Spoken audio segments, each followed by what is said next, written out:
Sumainyo ang Panginoon. At sumayo rin. Ang mabuting balita ng Panginoon ayon kay San Mateo. Papuri sa iyo, Panginoon.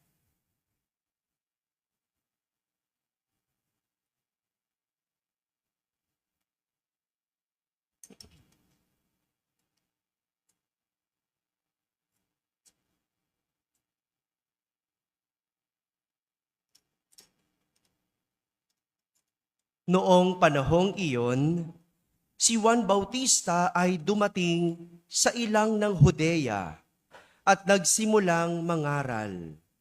Sinabi niya, "Pagsisihan ninyo at talikdan ang inyong mga kasalanan, sapagkat malapit nang maghari ang Diyos." Si Juan ang tinutukoy ni Propeta Isaías nang sabihin nito, "Ito ang sabi ng isang sumisigaw sa ilang, ihanda ninyo ang daraanan ng Panginoon.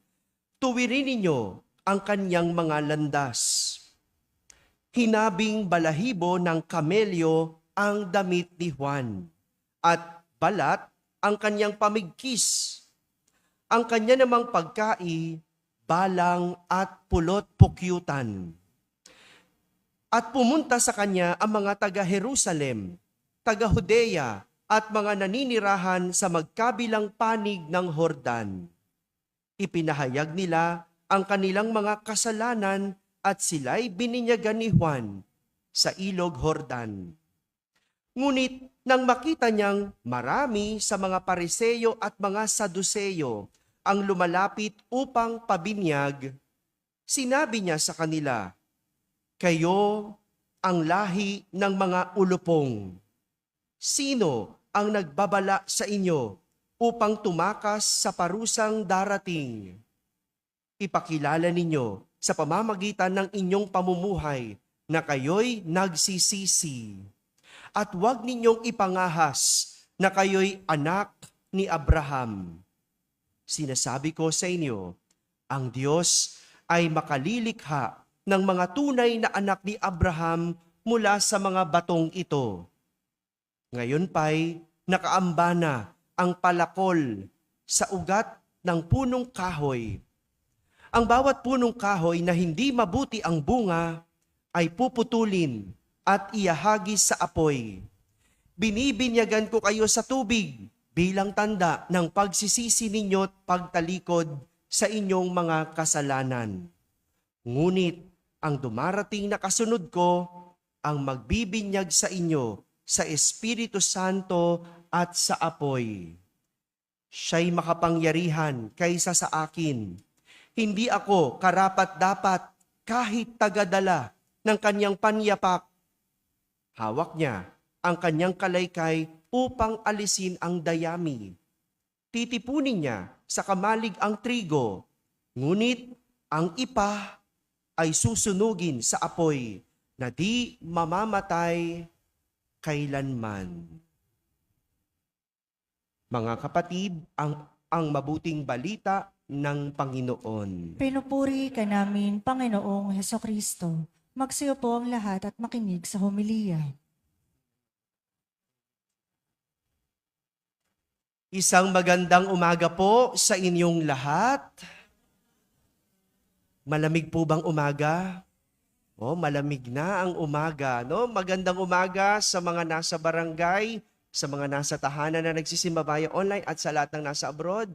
Kasama kayo sa aming banal na pagdiriwang dito sa ating parokya. Kamusta ba yung mga nandyan sa balcony? Malamig ba dyan? Malamig, no? Naririnig ba ako? Yan, nakikita ko kayo kung nagdaldalan kayo dyan sige. Magandang umaga. Pakibati ang katabi ng pinagpalang linggo. Yan, Nais kong simula ng ating pagninilay sa isang kwento. At ang aking kwento sa linggong ito ay tungkol sa isang hari na walang kapayapaan. Puro alalahanin, puro bagabag ang kanyang nasa isipan. Kaya isang araw, nagpatawag ang hari ng lahat ng pintor. sa kanyang nasasakupan at ipinag-utos na igawa siya, iguhit o ipinta siya ng isang larawan na magpapakita ng kapayapaan. Di ba ganun? Ganun daw ang nagagawa ng artwork. No? Pag tinignan mo, napapa-reflect ka. No? Hindi tayo relate doon kasi wala naman tayong artwork, di ba? Pero sa mga mayayaman, ganyan, tinitingnan yung artwork. No? At doon daw nakakalma ang isip. Kaya itong hari na to, gusto makakita ng isang payapa na larawan. Ang sabi niya, kung sino man ang makakaguhit, kung sino kanyang mapipili na magandang larawan na nagpapakita ng kapayapaan, ay gagantimpalaan. Gagantimpalaan ng hari. Kaya naman, kanya-kanyang guhit, kanya-kanyang pinta ang mga artists para ipakita kung ano ang isang kapayapaan. May isa, gumuhit ng maraming ibon na lumilipad sa himpapawid. Payapa. May isa naman, gumuhit ng kalmadong dagat. Walang kaalon-alon. Payapa.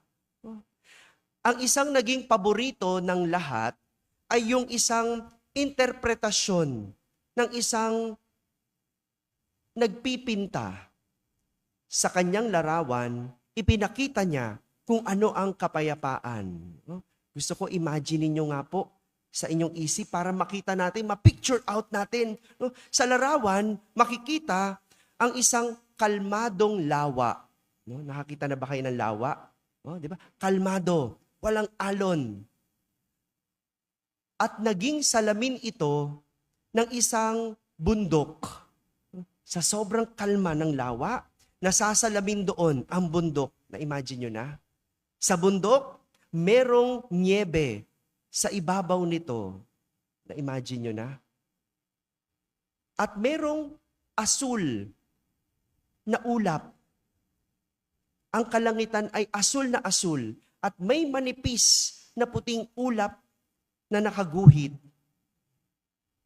Yan ang kalmadong larawan para sa pintor na iyon. Marami sa mga tao nagandahan at naging paborito ang itsura ng kapayapaan sa larawan ng pintor. Kaya akala ng lahat, yun ang mananalo. Yun ang gagantimpalaan. Ngunit laking gulat ng mga tao, iba ang hinirang ng hari. Sapagkat ang larawan na hinirang ng hari ay larawan ng isang bundok. Meron ding bundok, pero tila binagyo. Imagine niyo, bundok na binagyo. Na-imagine nyo na? Kung di mo ma-imagine, tingnan mo na lang yung sa Cebu. Ayan, may picture na kayo, di ba? Ginawang kondo. Yan, no? Kaya nung binagyo, nagbaha. O yan, ganyan. Ganyan yung picture. Nakita nyo na.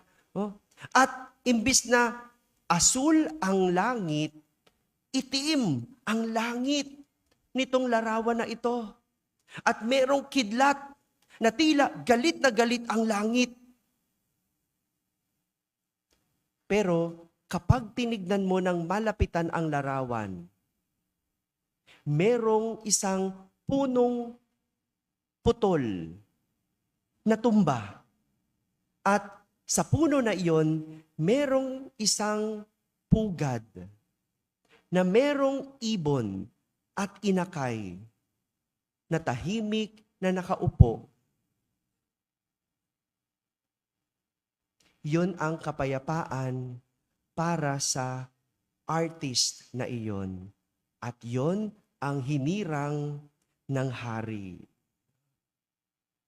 Peace does not mean being in a place with no noise or with no troubles.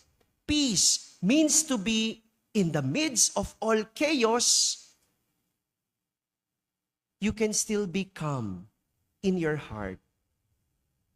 Real peace is the state of mind and heart, and not the state of the surroundings. Not the state of the surroundings. Mga kapatid, ito ang naisituro sa atin ni Juan Bautista sa ating ebanghelyo. Si Juan naging importante sa gampanin ng kasaysayan ng pagliligtas sapagkat si Juan ang naging tagapaghanda ng mga tao sa pagdating ng magliligtas. Hindi siya yung tagapagligtas. Tagapaghanda lang. Sino ang tagapagligtas? Si Jesus. At hinanda niya ang mga tao sa pagdating ni Jesus. Dinala niya ang mga tao sa isang disyerto. Nakakita na ba kayo ng disyerto? Hello. Imagine ninyo, ano itsura ng disyerto? Buhangin, ano pa? Mainit, ano pa? Walang puno, di ba? Tuyot. Pakitingnan niya yung katabi nyo. Mukha bang disyerto? Oh, bahala na kayo, no? Oh, pampagising lang po yan, no? Kasi parang pipikit-pikit na yung iba dyan, no? Dinala niya sa disyerto para turuan. Bakit kaya? No? Hindi ba ganun ang tao? Kapag nakakaranas ng tagtuyot, doon matututo. Tama ba? No? Yung kapag ikaw ay nahirapan, diyan ka matututo. Tama? Kapag ikaw ay nagkasakit, diyan ka matututo. Yan, kakayosi mo yan. Ha? Di ba? Kapag kayo'y naghihirap, may problema, diyan kayo matututo. No? Ako rin naniniwala sa ganun eh. No? Diyan matututo. No? Yung nanay ko hindi ganun, no? Ayan ay nanay ko nanonood, no? Nanonood sa online 'yan, no? Nanay ko hindi ganun. Hala bigay. No, ako hindi matututo 'yan. Kailangan minsan 'di ba sa hirap matututo. No? Kaya pag tinuruan ko mga kapatid ko, maghirap ka muna. Diyan ka matututo. Hindi puro bigay, tama? Ganun eh. Minsan dapat ganun, maranasan ng tagtuyot para matuto. At si Juan Bautista, dinala ang mga tao sa disyerto para turuan ng 3 aral tungkol sa kapayapaan. Sabihin nyo nga po, kapayapaan. 3 aral. Una, repent. Sabihin nyo nga po. Gusto ko marinig yung letter T. Repent. Yan, ganyan ang English. Ha? Patuturuan ko kayo mag-Ingles para mag-Ingles naman tayo paminsan-minsan, no? Repent, no? Sa Tagalog, pagsisisi. Pagsisisi sa kasalanan. Una sa lahat, ang kasalanan ay nagdudulot ng kaguluhan. Kaya magulo ang pamilya kasi may ginagawang kasalanan. Kaya magulo ang kumpanya kasi may ginagawang kasalanan ang mga empleyado. Kaya magulo ang bansa kasi may ginagawang kasalanan ang gobyerno. Naniniwala ba kayo doon? Sila po yun, ha? Lakas ng sigaw ng yes, tapos kami na naman mga pari ang pahamak, ano? Pero totoo yun, di ba? Gusto mo ng kaguluhan? Gumawa ka ng kasalanan. No? Ang ayos ng relasyon nyo. Gumawa ka ng kasalanan, ano nangyari? Yan. 'Di ba? Nagugulo. Diyan nagsisimula ang kaguluhan. Kaya wag muna tayong tumingin sa paligid. Kaya walang katahimikan ang sarili dahil puno ang tao ng kasalanan. Pansinin niyo po, kapag ang tao gumagawa ng kasalanan, kadalasan tinatago niya ito. Tama? Yung mga nagnanakaw, patago. Tama? Yung mga nangangalunya, may kabit, di ba? Patago. Tama? Lakas ng boses, di ba? Totoo yan eh. Di ba? Ganun ang tao. Kapag gumagawa ng kasalanan, nagtatago. Kaya nga si Eva at Adan, nung nakagawa ng kasalanan, anong ginawa? Nagtago. Nung hinanap sila ng Panginoon, nagtatago. At dahil tinatago ang kasalanan, nag-iisip ito ng paraan para hindi ito malaman. Di ba ganyan? Pagtatakpan mo. Pangangatwiranan mo. Pinagtataguan mo. Pinasusunungalingan mo. Di ba ganon ang kasalanan? Hanggang sa magpatong-patong na at mawalan na tayo ng katahimikan. Tinanong ka, saan ka kagabi? Kasama ko mga kumpare ko. Anong ginawa mo? Nag-inuman kami. Pero ang totoo, nasaan? Kayo na alam. Kayo na nakakaalam saan kayo kagabi. Ha? Ganyan eh. Diba ang gulo? Ang gulo. Ang sarap ng buhay na wala kang tinatago.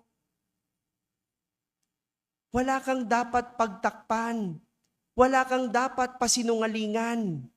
Kaya yung tinatago mo ang nagpapabigat at gulo ng buhay mo.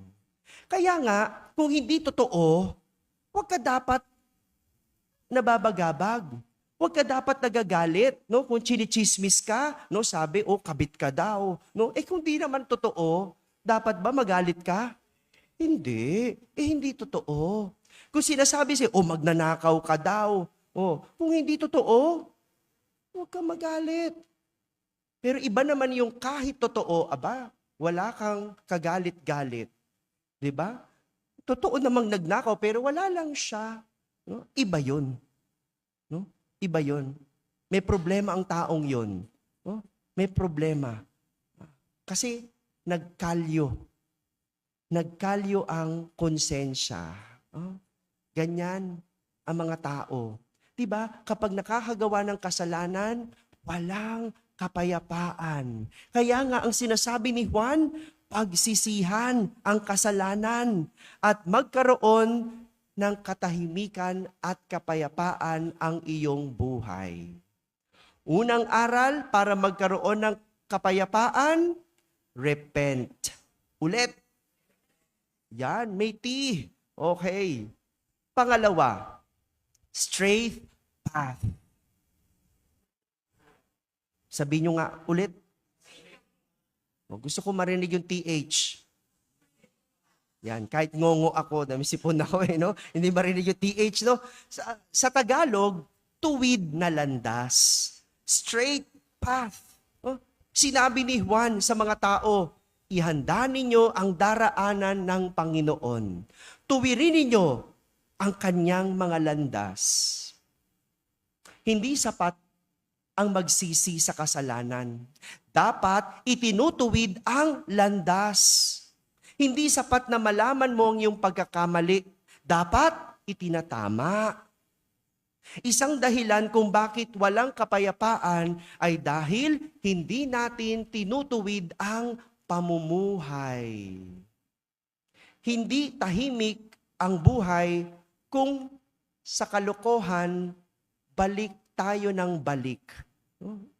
Napatawad ka na, nahuli ka, tapos babalik pa rin, uulitin pa rin. Tawan-tawa si Macho, no? Di ba ganun? Hindi maayos ang iyong buhay kung patuloy kang sa paggawa ng kasiraan. No? Gumaling ka na sa sakit, okay na. No? Huwag ka nang babalik sa bisyo. Huwag mo nang uulitin. Hindi. Nung wala ng sakit, sigarilyo ulit. Inom ulit. Father, tikim-tikim lang naman. Pero pag nagkasakit, ayan, dasal-dasal na naman. Talaga naman kailangan tuwid ang landas. Hindi lang nagsisisi. Ituwid. Walang kapayapaan kung hindi tuwid ang landas na nilalakaran. Number 2, straight path. Number 3, be simple. Sabihin nyo nga. Be simple. Simple. Yan, ganyan, no? Ano yung una? Second. Third. Sa Tagalog, maging simple. Isa sa dahilan ng kawalan ng katahimikan ay ang pagkakaroon ng komplikadong buhay. Kaninong buhay ang komplikado dito? Taas niya ang kamay. Di ba? Nahiya tayo bigla. Di ba? Ayon sa Ebanghelyo, sabi, hinabing balahibo ng kamelyo ang damit ni Juan. At balat ang kanyang pamigkis. Ang kanya namang pagkai, balang at pulot pukyutan. Ganyan kasimple si Juan. Bakit? Kontento sa buhay. Madalas, kapag ang tao hindi makontento, nagiging ang buhay ay komplikado. No? Ano lang naman kailangan mo? Bag, di ba? Pero anong binibili mo? Mamahaling bag. Hello. Father, kailangan ko to kasi uma-attend ako ng event, no? Kailangan makita, social ako. O, okay, sige, bibili mamahaling bag. Sino nagbibitbit? Yung katulong. Ba't ganun? Ang mahal ng bag, ang nagbitbit katulong. O tapos, pagdating sa event, yung bag, pauupuin. Kaya walang maupuan ng tao. Hello. Ang gulo, no? Ang komplikado. No? Ba't ganun? Kayo ba yun? Hindi kayo, bala kayo dyan, no? No? Diba, nagiging komplikadong buhay kapag marami kang gusto at hindi mo naman kailangan. Malalo pa kung hindi mo kayang bilhin. No, alam niyo po, nung bata pa ako, binibiling crayons sa amin, yung 8 crayons lang. 8 lang yung colors. No? Pagdating ko sa eskwelahan, no? Pagtingin ko sa mga katabi ko, yung mga klase ko, 16, may 46, may 86. Sabi ko, well, awang-awa ko sa sarili ko. 8 lang ang colors ko. No? Sabi ko sa papa ko, kasi pag sabi ko sa mama ko, bibigay agad yun eh. No? Sabi ko, ba't ba si papa, 8 colors lang ano? No, sabi nang, hindi naman daw namin kailangan kasi ang 16 colors. Hindi naman daw namin kailangan ang 46, ang 86. Hindi daw. Sabi nga niya, tignan mo, yung mga klase mo, hindi naman nagagamit yung ibang kulay. Tama ba? Sa lublob ko, ganun ba? Ginawa ko, nag-drawing ako. No, nag-drawing ako. No? Nag-drawing ako ng dagat. Yung dagat, anong kulay ng dagat? Blue. Naghanap ako, walang blue-green. No? Kasi kailangan may shading, di ba? Ano kulay ng langit? Ano kulay ng langit? Sky blue. May sky blue ba sa 8 colors? Wala, pinaghahalo ko pa yung puti, tsaka yung blue. Walang sky blue. No? 'Di ba? Nag-drawing ako ng carrots, no? Ano kulay ng carrots? Orange. Pag nakalagay sa basket, syempre may shading. Walang red orange, no? Syempre, 'di ba dapat may ganon, 'di ba? Ngayon, kailangan ko na ng 46 colors. Ang galing, binigay. Binigay naman, no? Kasi ganon eh. Kailangan. Pero pag hindi mo kailangan, nagiging komplikado ang buhay kapag ito ay gusto lang. Gusto lang. Natatawa ko. Kilala nyo ba si Madam? Sabi ni Madam, ang 500 kasya sa Noche Buena. Hanggat hindi nagno-Noche Buena, di ko to titigilan. No? Talaga to si Madam. No? Sabi sa atin, maging simple. No? 500 kasya na yan. Well, sanay tayong Pinoy. Magaling tayong Pinoy. Magkasya sa dapat magkasya. Hindi ba? Kaya naman. Sabi ko nga araw-araw na ulam, kasya yan.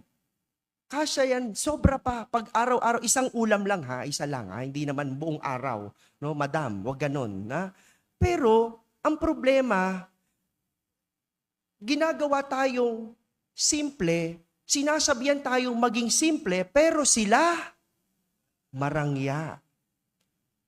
Tayo, ginagawang kawawa. Ang buhay ng Pinoy, hindi naman sana simple kung ang buwis napupunta sa tama. Dapat ba magkasya sa 500 kung ang bilyon-bilyon na hindi ninakaw ay binigay sa atin? Hindi. Diba? Tamo, sila nga hindi magkasya sa sweldo nila. 100,000 na. Tapos tayo, sabi, kasya yan, 500. Sige, mag-Noche Buena ka rin ng 500. Sama-sama tayo. Hindi ba? Tingnan mo yung ganun. Hindi ba? Ito si Madam talaga. No? Mas agree ba kayo doon? O, lahat kami dito, madam, agree. Parang, ang buhay nagiging komplikado. Nawawala ang kapayapaan kapag hindi ginagawang simple ang buhay. Itong tinuturo sa atin, makontento. Kung anong meron, kung anong kaya, makontento. Para hindi mabaon sa credit card at hindi magtago, wag mong ikaskas ng ikaskas. Ha? Kaskas now, tago later. No? Ganyan eh. Kaya tingnan mo, walang kapayapaan. Tingnan mo yung mga nagnakaw, walang kapayapaan kahit ang daming pera. Ang komplikado ng buhay. Kailangan mo lang naman maging malaya. O anong gagawin mo? Mangingibang bansa. Doon magtatago. Asa ng kapayapaan? Wala. Mga kapatid, ngayong ikalawang linggo ng Adbyento, sinindihan natin ang kandila na sumisimbolo sa kapayapaan. 3 aral ang ating matututunan. Una, repent.